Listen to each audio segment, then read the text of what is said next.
Father, we are standing in your presence because we love you and we respect you. Father, we offer you our hearts, O God. Give us your message. Give us your word that will give us direction, strength, O God, and power in our walk with you. Father, as we sit at your feet, Lord, as we listen to your word, give us your message, O Lord. Speak to each and everyone through your message today. Father, thank you. Bless everyone who are listening, even those who are joining us online.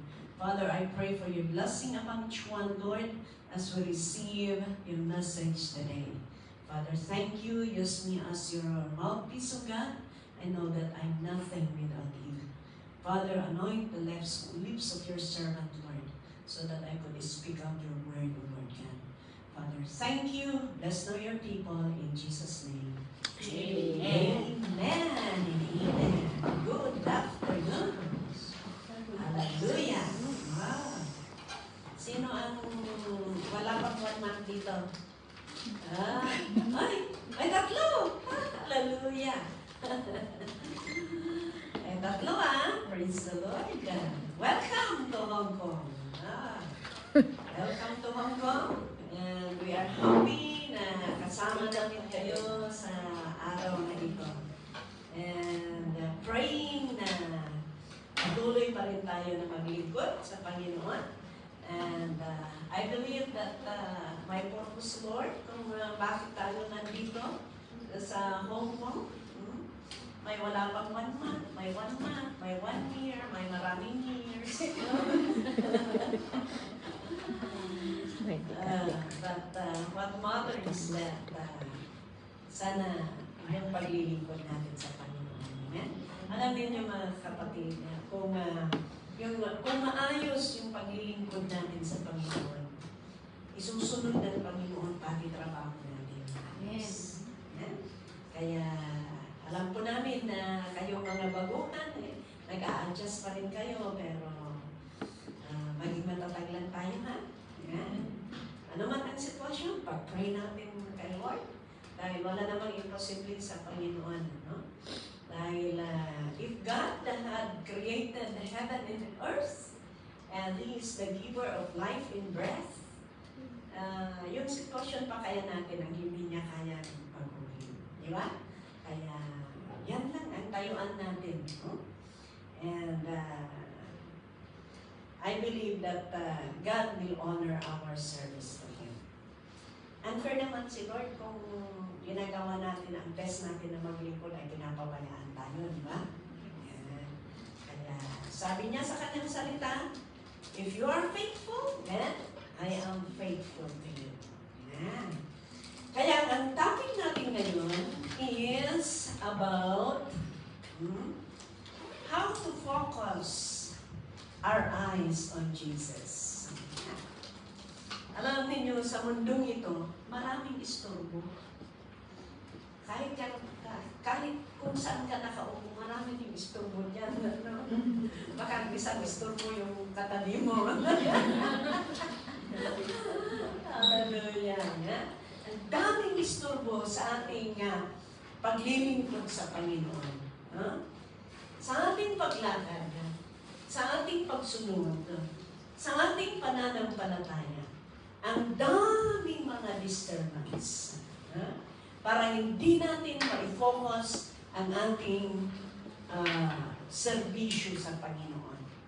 Kaya ito po ang ating papag-aralan para at least man lang, kahit hindi naman kompleto, but at least man lang magigyan tayo ng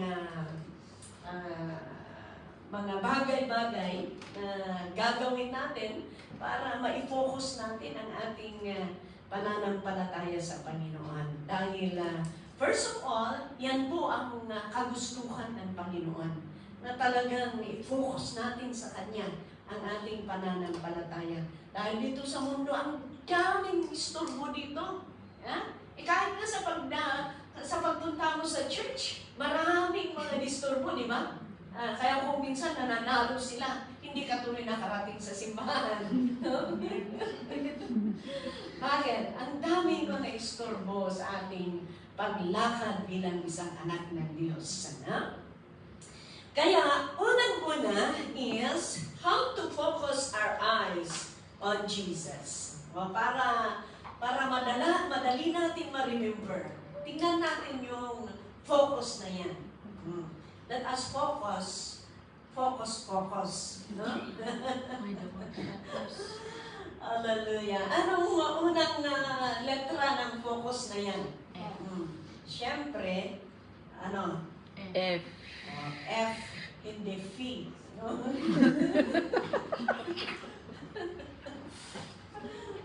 Remember ko to rin. Mga bata tayo. Anong letra ito? Feet. Okay. In Hebrew chapter 12 verse 2. Okay. So, sabi niya, let us fix our eyes on Jesus, the author and the perfecter of our faith. Who for the joy set before him endured the cross, scorning its shame, and sat down at the right hand of the throne of God. Yeah. Okay, sabi niya, let us fix our eyes on Jesus. Let us fix our eyes. Kailangan i-focus natin kay Lord. May coins ba kayo dyan? Coins. Isa lang. Ito sabi niya, let us fix our eyes on Jesus. Si Jesus, sabi niya, kung i-fix natin, kasi siya ang author. Siya ang nagbigay ng buhay natin. Tapos, sabi niya, who for the joy set before him endured the cross, scorning its shame, and sat down at the right hand of the throne of God. Siya po ay nag-suffer. But we praise the Lord, kahit siya po ay namatay sa cross, pero siya po ay nag-resurrect. Diba?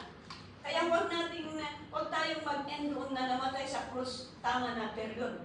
Hindi. Yeah? Kasi, namatay na sa cross, pero nag-resurrect siya, and He is now sitting at the right hand of the Father, interceding for you and for me. Kaya sabi ko kahapon, alam niyo itong cross natin, ito, bakante, di ba? Ang iba, mayroon pa. Di ba? Ang iba, cross. Pero yung itong cross natin, wala. Bakante. Alam niyo kung bakit? Ganito yan. Naniniwala tayo na si Jesus napako sa cross. Tama? Tama, napako sa cross. Then, nag-suffer dito kasi nga, tingin mo yung plan. Tinusok nila ang kanyang background. Tagiliran. Yan. And short, namatay ang ating Panginoon sa cross. Tama? Okay. Then after that, inalis nila sa cross. Isn't it? Yes. Inalis nila sa cross. Dinala nila doon sa tomb. Isn't it? Dinala nila sa tomb. Then after 3 days, nag-resurrect. Kaya wala doon sa tomb. And He is now sitting at the right hand of the Father. That's why our God is alive. Amen. Nag-resurrect siya. Kaya wala dito. Ebidensya wala dito. Pangalawang ebidensya, ang tomb wala doon. Dahil nag-resurrect ang ating Panginoon. Ang iba nakapako pa. Mayroon pa dito ang iba. Pero tayo, wala na. Dahil nasa kanang kamay ng ating Ama nakaupo. Amen? Amen. Nawalawaan na ninyo. Okay. Kaya let us fix our eyes on Jesus. Si Jesus natin itoon. Huwag yung pera. Pumunta tayo dito para maghanap ng pera. Tama? Pero, ginamit lang ni Lord yan. Pero I believe na may plano si Lord. Kaya kahit wala pa kayong 1 month, nandito na kayo sa bahay ng Panginoon. Ano bang paraan na nakarating kayo dito? Yan pa rin ay paraan ng Panginoon. Dahil mahal kayo ni Lord. At gusto ng Panginoon na i-focus din natin ang ating paglilingkod sa Kanya. Dahil, kung dahil sa pera lang kung nakafocus lang tayo sa pera na wala ang Panginoon, alam niyo, you will be blessed by the Lord if you focus your eyes on Him.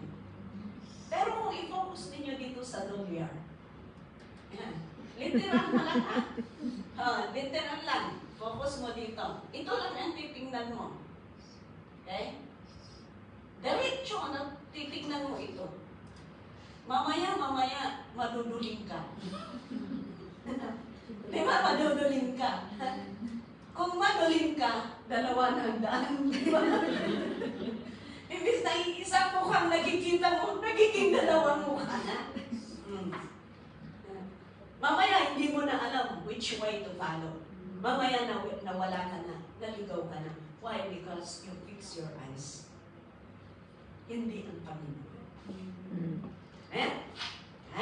Simple lang yan na So, let us fix our eyes on Jesus.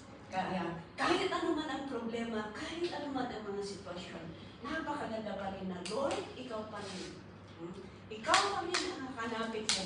Ikaw pa rin, Panginoon, ang kakapitan ko. Ikaw pa rin, Panginoon, ang buhay ko. And I believe that God will answer our prayers. Okay.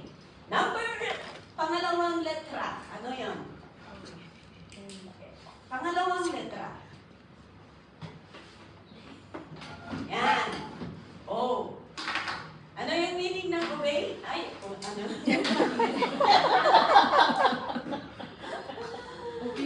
Anong meaning ng O? Obedience. Yan. Kailangan mag-obey tayo sa Panginoon. Hallelujah. Because, ang pag-obey natin sa Panginoon, kasi ang pag-obey natin sa Panginoon, ito po ang nagpapakita na tayo po ay nag-grow sa ating paglilingkod. As we obey God, that is the evidence that we are growing. We are growing in the Lord. Okay, anong sabi doon sa 1 Peter chapter 2 verse 2? Anong sabi doon? Okay. Like newborn babies, crave pure spiritual milk, so that by it you may grow up in your salvation. Kaya makita natin dito na sabi niya, sana kagaya yung newborn baby. Palagi siyang nag-crave ng pure milk. Yung bata, didi ng baby. So that by it, you may grow in your salvation. Kailangan nandoon yung desire natin na lalago. Ito na naman, tingnan muna natin ang meaning ng grow. Yan. Yung meaning ng grow. Okay. Ang meaning ng grow is, letter G is, sabi niya, go to church on Sunday. Oh, your holiday. Paano yan, Pastor? Hindi naman Sunday ang ano ko, di ako. Baka yan ang katanungan natin. Ang sabi ni Lord na magpahinga daw tayo sa Sabbath day. Ang Sabbath day, hindi Sabado. Okay? Ang Sabbath day is pagpapahinga. Yan. Kaya kayo, Monday, Tuesday pala. Kayong Tuesday, ang Sabbath day you, Tuesday. Tuesday. Yan.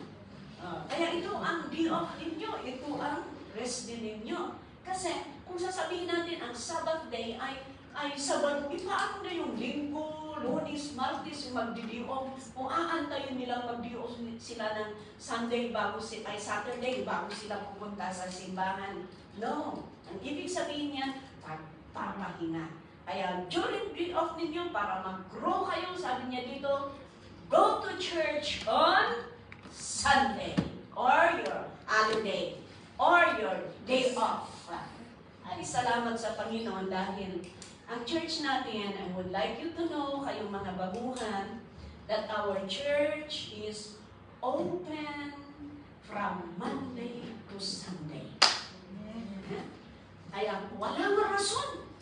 Kung talagang gusto mong i-meet si Lord, gusto mong magsimba, naka-open kahit anong araw. Yung iba pa nga yung sinasabi nila, International Day Off. Ang ganda yan, International. Ang International Day Off pala kung ano-anong araw, ganon. Walang fix na day off nila. Pero, ayan. Go to church on Sunday. Ang next na letra, ano? R. Anong ibig sabihin yun? Read your Bible. Read your Bible. Pray every day. Pray every day. Pray every day.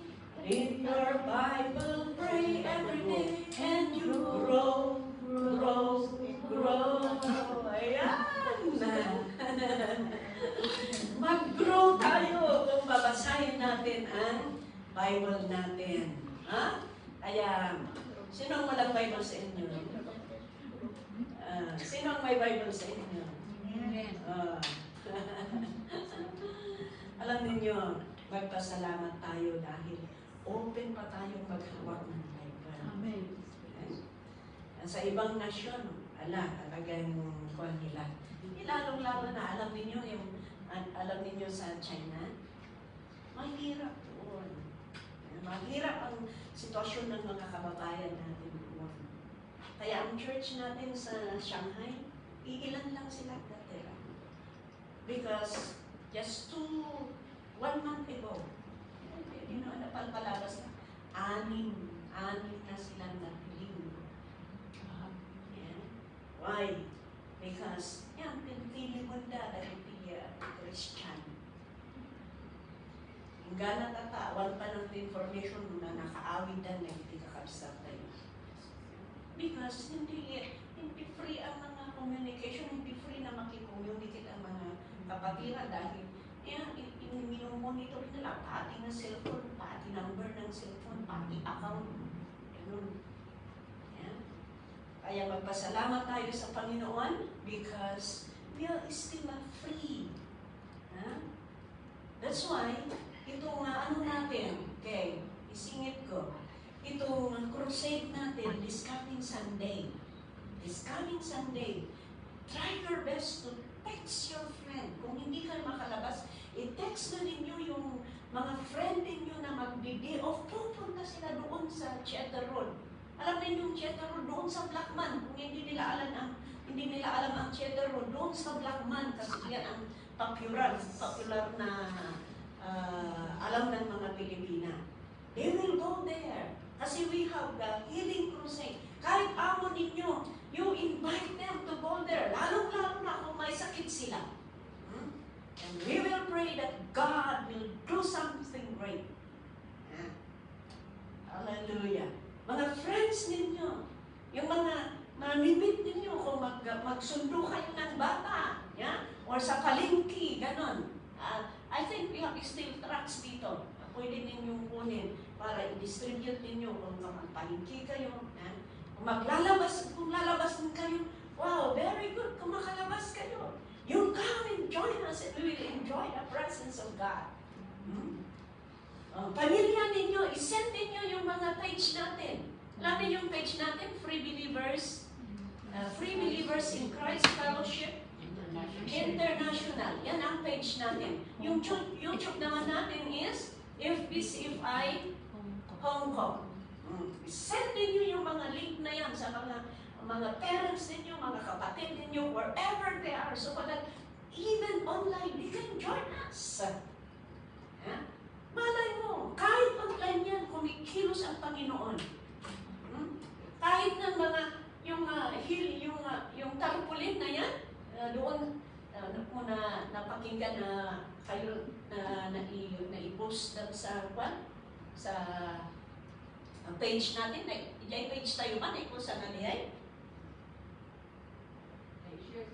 Ay, na-share sa page natin. Isang Tagaloon yun. Yeah? Nakita niya yung tarpaulin natin na healing crusade, ay healing doon sa Irisan. To cut the story short, pumunta siya. Hindi daw siya nakakatulog. Hindi siya daw nakakatulog, pero nabasa niya nung lang doon sa gilid ng kalsada. Then, pumunta siya. Tamang-tama, praise and worship. Nung umuwi siya, kinagabihan, masarap na ng tulog. Problema na daan nga makatulog. Teacher, DJ. Talagang makaan na makatulog, iso na DJ, yung problema na.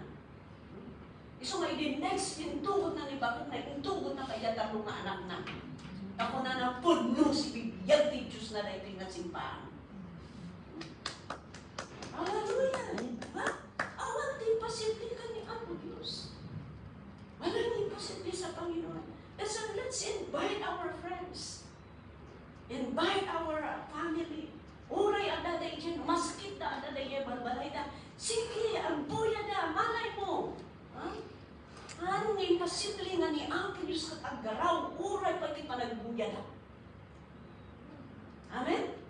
Yan. Kaya, ganun po. Okay. Another is, letter O. Sabi niya doon, ayan yung sinabi natin kanina, obey. Let's continue to obey. Mag-obey tayo. Kung anong pinasa mo, gagawin mo. Kung anong pinasa mo na sinasabi ni Lord, gagawin mo. Ganun. Kung minsan, marami tayong pagkakamali. Yes, we are not perfect. Because habang naglilingkod tayo, pini-perfect tayo ng Panginoon. Pero ang maganda doon, kung may pinasa mo, gagawin mo. Kung may pinasa mo, gagawin mo. Kung may pinasa mo, napakinggan mo, gagawin mo. Doon ang ebidensya na nag-grow ka kay Lord. And letter W, witness. Isunday ko dyan mo na, it's a part of witnessing. Okay? I-share yun na kita page tayo. At buya ka ito yung mama, buya ka ito yung daddy, manong, auntie. Kasi yan. Nakaro yan Pilipinas. No, handang mamapat ni simbahan. Sige, share yun. Kung namatid ako ni Apo Diyos, nakalungag na inaksiptanan ni Apo Diyos sa tibiyanda, then it's your reward. Gungunaan kayo, gungunaan na kayo di Apo. Amen? And that is how to grow. But let us go back to the word focus again. Focus. Anyati ayan tayo? Yung focus? C. Let us go now to letter C. Okay. Letter C is yan. Concentrate and contentment. Yan. I-concentrate tayo. Yan. Focus garon, kat focus na may taalo ti isturbo.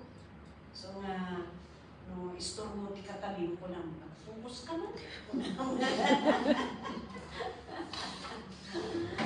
Focus ka man pa. Yan. And Hebrew chapter 13, verse 5. Sabi niya dito, keep your lives free from love of money. nga basong ti kwarta. Yes. Tanawan kwarta, man ka nakaumay dito eh, hanayan. Yes. Alam ka Tagalog dito? Sa online. Sa online. Sa online pala. No? Mamaya, Tagalog sa atin. Alam niyo sa online natin, kung mag-iilocano tayo, parang nakasala na tayo. Kasi high text yan. Yeah, pero it's good naman para nare-remind tayo. Because doon mo nakikita na talagang binavalue nila ang salita ng Panginoon. Amen. Yeah. Ayaw nilang ma-miss dahil hindi nila maunawaan. Kaya yan, mag-comment sila. Magtagalog ka naman, pastor, sabi nila. Huh? Yan. Okay. Kaya sabi niya, hindi po masama ang pera. Sabi ko nga kanina, hindi tayo nakapunta dito kung walang pera, di ba? Yes. Oh, hindi tayo mga bukay. Oh, hindi tayo makabili kung walang pera. Pero sabi niya dito, the love of money. Yan. Kasi ganito yan. Kung talagang love mo kasi ang pera, kung love mo kasi ang pera, doon ka nakapokus. Ganon. O, tingnan ninyo. Kung love ninyo si Juan, di ba? Sa kanya ka nakapokus? Isn't it? Lalo-lalo na kung hindi lang love, in love. Ay, kung talagang in love ka, ay, wala. Ora, ibagbaga na kahit sinasabi nila, oh, barbecue yan. Ora, sinasabi nila na, agis skirt na taidi. Nangato pa isandal na. Ora, kung muna na, oh, why effect? Yes. Why? Because nai-inlove ka eh. Ganon. Kaya ganon din sa pera. Talagang kung ang pera ang nasa utak mo, kahit anong sinasabi, wala, pera pa rin. Kahit sinasabi, punta tayo sa simbahan, wala, pera pa rin. Kahit nandoon ka sa tram, kahit nandoon ka sa bus, lalo-lalo na ngayon, Chinese New Year, parang red envelope, baka akala mo may nakita ka ng envelope noon, baka sabi mo, baka may pera. Kasi nasa utak mo pera. Ganon. Pero kung ang Panginoon din ang nakafocus ka, kahit ang sinasabi ng mundo, nakafocus ka pa rin sa Panginoon. Kahit sinasabi nila, ay huwag kang pupunta, mamasyal tayo, makipag-birthday tayo, or ganito. Punta pa tayo sa park. Pero pwede mong sabihin, no, I will go to church. Why? Because ang Panginoon ang minamahal mo. Hallelujah. Yan, ganun. Kung talagang mahal natin ang Panginoon. Tingnan ninyo, sabi niya, keep your lives free from love of money and be content. Ito, ang maganda, kailangan makontento tayo. Alam niyo kasi, kung walang contentment, yan po ang dahilan na talagang nawawala yung focus mo. Tingnan ninyo. Plano mong bumili ng motor. Example, nakabili ka ng motor. Mamaya na naman, gusto mong tricycle. Kung nagkaroon ka ng tricycle, gusto mo na namang jeep. Wala nang jeep ngayon. Wow. Kung dahil yung jeep na yun is na fifis out na. Gusto mo yung van. Kung nagkaroon ka ng van, bus na naman, baka mamaya, aeroplano na. Hindi ka nakukontento. Yan ang dahilan kung bakit nalilinis ang tao. Nawawala ang tao sa kanyang focus sa Panginoon. Pero kung makukontento ka, titingnan ninyo yung hindi makukontento sa sa sweldo nila. Kahit di-off nila, imbis na maglingkod sa Panginoon, birbiro na part-time, birbiro na itingin, ilako da, yan, kakas dyan. Tuloy, uray daan, ilako. Yan. But you see, sabi niya, keep your lives free from the love of money and be content with what you have. Because God has said, tingnan ninyo, sinabi ni Lord, never will I leave you, never will I forsake you. Ang ganda yung pangako ni Lord. Hindi kita iiwanan, hindi kita tatalikuran. Kung talagang i-focus mo sa akin ang iyong paglilingkod, hindi kita iiwanan. Kaya nga palagi kong sinasabi ito, kailanman walang malulugi sa tunay na paglilingkod sa Panginoon. Amen. Awan tulos di pa nakalugi, itunay na panagserbi ti akin. Amen. Amen. Okay. Anong letra na tayo? You. You. Ikaw. Context. Ikaw. Hindi naman pati you talaga. Okay. You, it means upright. Doon sa Proverbs chapter 15. Proverbs chapter 15 verse 8 sabi niya, the Lord detests the sacrifice of the wicked, but the prayer of the upright pleases Him. Ganyan? Haan na makayayaw na ni Amo Diyos niya, ti anyaman na sakripisyo na giti managdagdatas. Ang kuna na dita, ngam ti kararan na giti nalintag makayayaw kanuanan. Praise the Lord. Kaya, yan po mga kaibigan. Kaya kung tayo po na sumusunod sa Panginoon, kung tayo ay manalangin kay Lord, ang Panginoon ay mapiplease, then after that, sasagutin niya ang ating panalangin. Kaya, tingnan ninyo yung mga amo ninyo, for example, kayo, lalo-lalo na kayong mga baguhan. Kung in case na hindi maganda ang ugali ng amo ninyo, pray na, pray. Yeah? Pray kayo. Huwag yung magkakidagdagan mo. Tumawag ka pala ng lakay mo. Lakay, ang hapit ako. Alam ninyo mga kaibigan, hindi naman nawawala yan because may kasabihan na tao lang tayo. Yan.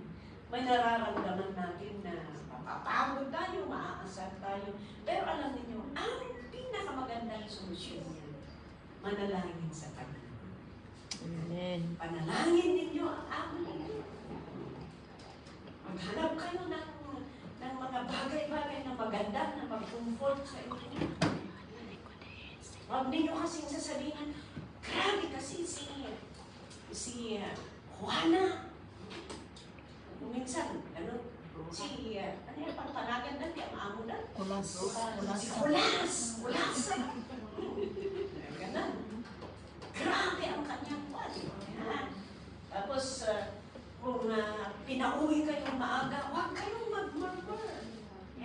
Kayong mag-murmur. Huwag ninyong sasabihin, uwi na naman ako sa impyernong bahay. Minsan ganun ang mga kwan. Pero, hindi. Kung tatawagan kayo, mapauwiin kayo ng maaga ng amo ninyo, sasabihin ninyo, ay, namiss ako ni amo. Namiss ako ni amo, kaya pauwiin ako kaagad. Ayan. Pag-pray mo. Bago ka papasok sa pintuan ninyo, Lord, bless this house, bless my amo. Yan. Panalangin ninyo yan. Panginoon, gamitin mo akong maging blessing sa kanila. Yan ang ganin natin. And titignan mo. Hindi naman, sabi ko nga, hindi unfair si Lord. Amen. I tell you, hindi unfair si Lord. Our God is a just God. Yan. Kaya makikita niya at i-honor niya ang sakripisyo ng kanyang mga anak. na naglilingkod sa Kanya. Yung mga anak niya na nakaaya-aya sa Kanya. Sabi niya, papakinggan niya ang kanilang mga panalangin. Amen. Amen. Ala, medyo takniyo pa lang, medyo Pilipinas. Ibalit, adalah tatlano ni ang Himayan. Okay? And the last one is Spirit filled. Kailangan kasi na mapuno tayo ng Espiritu Santo. Yeah? Kailangan na mapuspos tayo ng Espiritu Santo. Oh, paano tayo mapuspos ng Espiritu Santo? Unang-una, siyempre, tanggapin natin ang Panginoon bilang tagapagligtas ng buhay natin. Okay, basahin natin. Ephesians chapter 5, verse 18. Ephesians chapter 5. Nagkamali ako dyan. In Ephesians chapter 5, verse 18, sabi niya, do not get drunk on wine. Kayo mga hindi anak. Kasi nung mabarkot kayo, ang ating mang mangyari, mabarkot kayo. Yan. Mas labagin di kalsada. Kasi, ano ba'y amuti bagbaga, uray mo, awan ti panpanakal mo, kasi yan. Which leads to debauchery. Instead, sabi niya, be filled with the Holy Spirit. Kailangan mapuno tayo ng Espiritu Santo. Okay? I would like us to read in Luke chapter 11, verse 13. Luke chapter 11, verse 13. Sahin natin.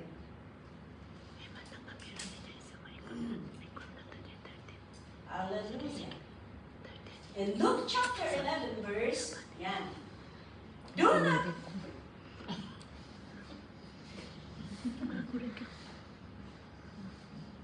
bakit nawawala kayo?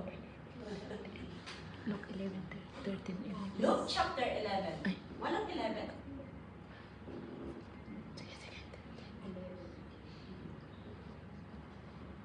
Nagkaroon ng problema ng pamilya.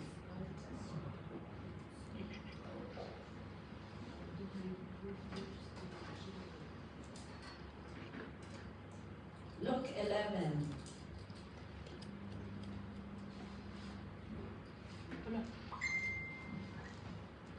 Chapter 13. Okay, it says here, if you then, though you are evil, know how to give good gifts to your children, how much more will your Father in heaven give the Holy Spirit to those who ask Him? You see? You receive the Lord as your Lord and Savior. Then, sabi niya, if you believe and receive the Lord as your Lord and Savior, you become a children. You have the right to become a children of God. Then if you have the right to become a children of God, you have the right to ask to the Father. Yeah. Kaya sabi niya, kung kayong makasalanan kayo, pero alam ninyo na magbigay ng magandang regalo sa inyong mga anak. Sabi niya. Anong sabi sa karugtong? How much more? Di mas lalong-lalo na sa iyong Ama sa langit na ibibigay niya ang Espiritu Santo sa mga naghihiling sa Kanya. You see? Kaya, yeah, pray to the Lord. Worship God and ask Him to fill us. Apo, pagigsandak. Apo, punpunwandak. Kasi, if we are filled with the Holy Spirit, alam niyo, kahit anong mga problema, makaya natin. Kahit problema mo, kaya mo dahil nag-ugol na ba ako? Minsan ka pa muna. Ang problema mo sa anak mo, problema mo sa... Pero, magagawa mo pa rin, nakakapit sa Panginoon na sasabihin, Lord, ikaw pa rin. I will just trust you. I will pray for my husband. I will pray for my children. I will pray for my employer. Lord, I believe that you can do miracle to them. Pwede mong gawin, pwede kang kumilos, pwede mong baguhin ang mga ugali nila. Pero siyempre, huwag kang mananalangin na baguhin mo ang amo ko, baguhin mo ang asawa ko. Kung hindi mo pa pinanalangin na baguhin mo ako, Lord. Minsan, di ba? Kung minsan mahilig tayo ng ganun, pero wala tayong sinabi kay Lord, baguhin mo ako. Marami po akong pagkukulang, Lord, baguhin mo ako. At gamitin mo ako na pagpapala sa iba. That if God had changed you and God had filled you, no? Ayan, gagamitin ka ng Panginoon. Para ma-share, para makikita nila ang liwanag sa iyo. Alam niyo yung, nakikita ninyo yung, nakikita ninyo yung tanim doon sa kusina. Yung naganoong maraming nakalagay dito, actually dito sa pagbukas mo ng pinto na ito, nakapatong yan doon. Very pale noon yun, yung shoots niya, di ba? Very pale. Tapos yung tanim, naka-face, nakaharap sila lahat dito sa pintuan. Parang gusto kong lalabas, parang gusto nila. Parang gano'n, ano? Nakaharap lahat sila noon. Titingnan ninyo mamaya, no? Kung maghuhugas kayo ng kamay doon sa gano'n sila sa pintuan. Alam niyo kung bakit? Yung doon kasi sa labas, doon ang light. Yung doon yung ilaw. Kaya gusto nilang puntahan yung ilaw. Kaya ang ginawa ko, kasi naaawa naman ako. Naawa ako kasi very pale yung tanim, ano? Ang ginawa ko, dinala ko doon sa pinto, ay sa bintana. Bintana doon sa kusina. Dinala ko doon. Pero, ang ginawa ko, pinaharap ko din dito sa pintuan. Yung gano'n niya, nakaharap din sa pintuan. Alam niyo ilang araw, gusto nila noon. Yeah, gusto nila. Nagganon sila. Kasi gusto nila yung light outside. You see, kahit tanim, they follow the light. How much more pa kaya sa tao? Yeah. Kaya kung tayo ang ilawan, susundin tayo. Kaya kung makita nila ang liwanag sa atin, susundin tayo. I tell you. Sabi ko nga kung ang tanim ay alam nilang sumunod sa liwanag, ang tao pa kaya? Kaya ang laking mensahe yun. Why? Because the Word of God says, we are the light. We are the light of this world. Kaya, ayan, gagamitin tayo mapupuno tayo ng Espiritu Santo. Ayan, ang Espiritu Santo ang magtatrabaho sa atin. Kaya yung gawain ng flesh na ito, na mananalo ang banal na Espiritu. Kaya yung ugali mo na pangit, mababago yan. At kung mababago yan, nag-change yan, i-share mo naman, makikita nila ang liwanag. Kaya hindi lang ikaw ang mababago, kahit ang environment mo, may pagbabago. Bakit? Nakikita nila ang liwanag sa iyo. Amen? Hallelujah. Yan ang napakaganda. Kaya, magpatuloy tayo na i-focus ang ating pagkalilingkod sa ating Panginoon. Amen? Amen? Pero may hindrances kung kung bakit tayo hindi mai-focus. Unang-una, doubt. Ayan. May pagdududa. Baka sabihin, ano ba naman itong pinasok ko? Totoo ba itong pinasok ko? Ito baka may ganun na pagdududa. No? So, doubt. Yan ang isang hindrance kung bakit hindi natin matanggap yung kapangyarihan ng Panginoon. Pangalawa, little faith. Ayan. Maliit ang pananampalataya natin. Kaya kailangan tayong mag-grow. Ayan. And pangatlo is fear. Natatakot tayo. O minsan, kahit kinukonvict tayo ng Panginoon, pero natatakot tayo sa magulang natin o sa asawa natin, baka mag-born again ako ay ayaw ako ng asawa ko or itakmin ako ng one. Maraming ganun. Alam niyo yung first na nag-full time yung kasama namin nung unang-una na nag-full time kami sa Pilipinas. May dalawang magkakapatid. Dahil na born again sila, sabi yung parents nila, mamili kayo. Mawalan kayo ng parents or patuloy pa rin kayong mag-born again. Maglingkod sa Diyos na sinasabi. Pinili nilang maglingkod sa Panginoon. Pinalayas talaga ang mga parents. Pinalayas talaga. Pero habang nagpapatuloy sila,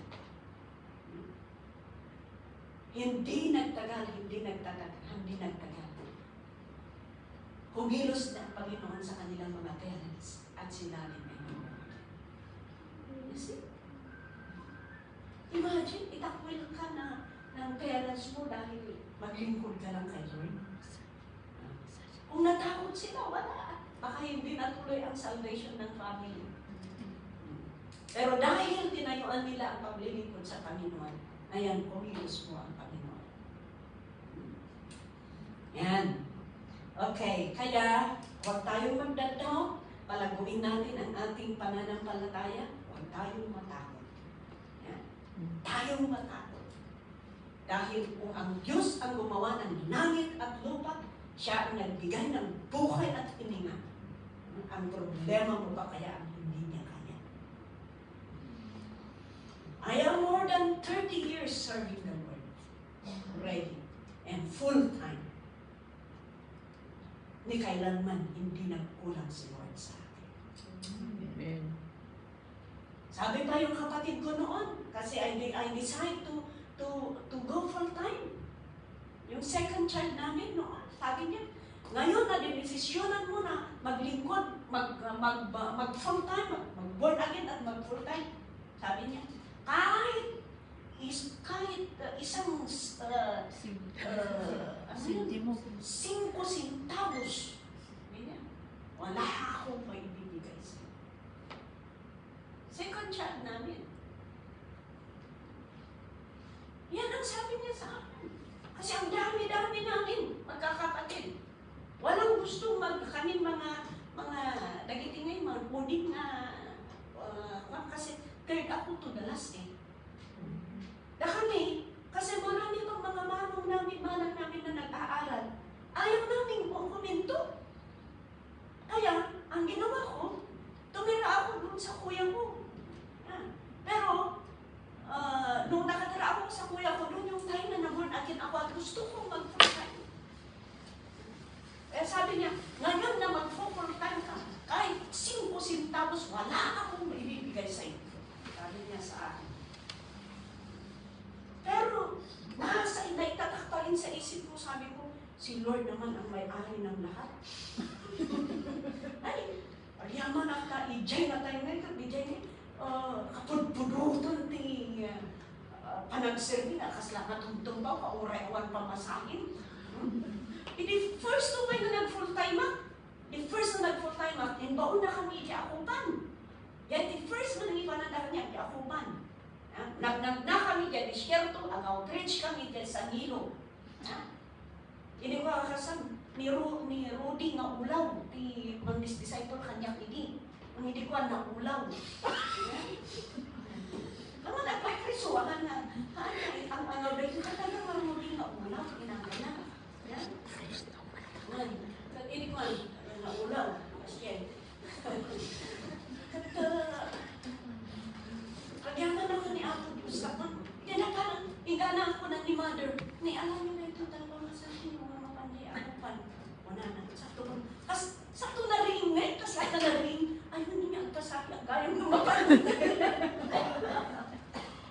Because my face, when the time ka talaga nga, ano nga panunod kaslang ngay natin panunod mo nilagruhatin nga garaw mo na sabihin ni Apo Diyos kasi dyan. So malitid na niya mamasa. Ay, nagano. Ganon. But I thank the Lord because hindi po ako nag-give up. Ang ginawa ko, basta na itatak sa isipan ko, Lord, ikaw naman ang magpapagod sa lahat. Hindi naman kailangan ni Lord ang pera mo. Ganon ang nasa isipan ko. Pero I continue to go in full time. Continue to serve the Lord. Ina-idistino at ikalinga, na-idistino at ikagayan, tunagawin at bagyo, iso naman lang nagtiparta. So naman timang nagtiparta. Kaya tayo, tanong talaga nga, palapad tayo. Malapad tayo. Pero if we keep moving, cling to the promises of God, handa tayo nga, bye-bye ang diabo. Amen? Amen. So, at the conclusion tayo, that ichay, 2 Peter chapter 1, starting verse 10. Start tayo man to verse 10.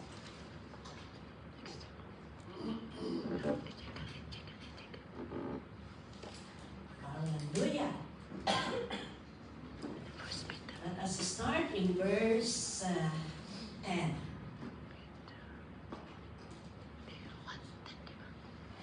Hallelujah. Thank you, Lord. 2 Peter chapter 1, starting verse 10. Oh, sorry. 2 Peter, hindi 1 Peter.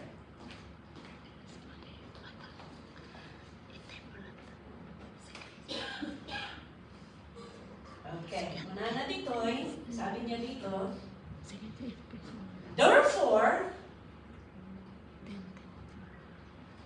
Therefore, my brothers and sisters, make every effort. Ayan. Therefore, my brothers, be all the more eager to make your calling and election sure. Sapol na sigurado tayo, di pa nakapili tayo. Anak ko na. For if you do these things, you will never fall. Ganyan? Kaya, sabi ko kanina, kailanman walang malulugi sa paglilingkod sa Panginoon. And if you choose to really serve God, I tell you, you will never fall. Hindi kayo magsisisi. And verse 11, and you will receive, tingnan nyo, you will never fall, and you will receive a rich welcome into the eternal kingdom of our Lord and Savior, Jesus Christ. Yan. Kaya, huwag tayong matalo. Sige, magpatuloy tayo na maglingkod. Gawin natin ang best natin na maglingkod sa Panginoon dahil hindi tayo malulugi. Bagkus sabi niya, matatanggap natin ang rich welcome into eternal kingdom of our Lord Jesus Christ. Yan. Ang kaligtasan ay mapasa atin. Alam niyo mga kapatid, mga kaibigan, ang buhay natin sa mundo ito, limitado tayo. Ang pag-stay natin dito sa Hong Kong, limitado.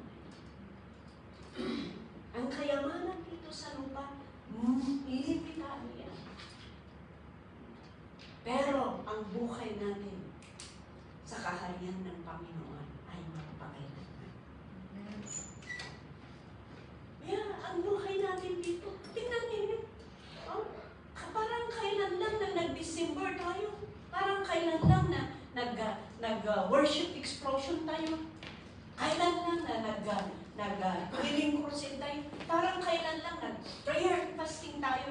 January 1. Ngayon, February na. Parang matagal na aantayin natin ang celebration natin. Ang anniversary natin. Ngayon, sa Sunday na.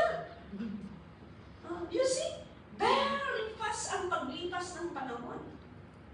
Hindi natin namamalayan. Nung pumunta ako dito sa Hong Kong, alam ninyo, pumunta ako dito ng 2003. 2003 ako pumunta dito.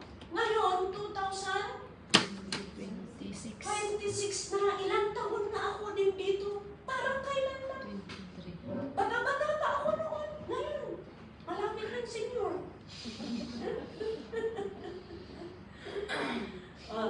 Ilang taon lang ako pumunta ako dito noon. Ngayon, 56 na ako sa August. You see, napakadali. I've given my life when I was 18 years old. Binigay ko ang buhay ko noong 18 years old ako. Pakbag, Petromax, kung ano-ano pa, gitara. Sige, sumang-at niya bantay ang outreach. Kaya nga, palagi namin inaawit yun. Oray sang at salug, surutit ni Jesus. Oray sang at salug, surutit ni Jesus. Oray sang at salug, surutit ni Jesus. Yakan sanod, yakan sanod.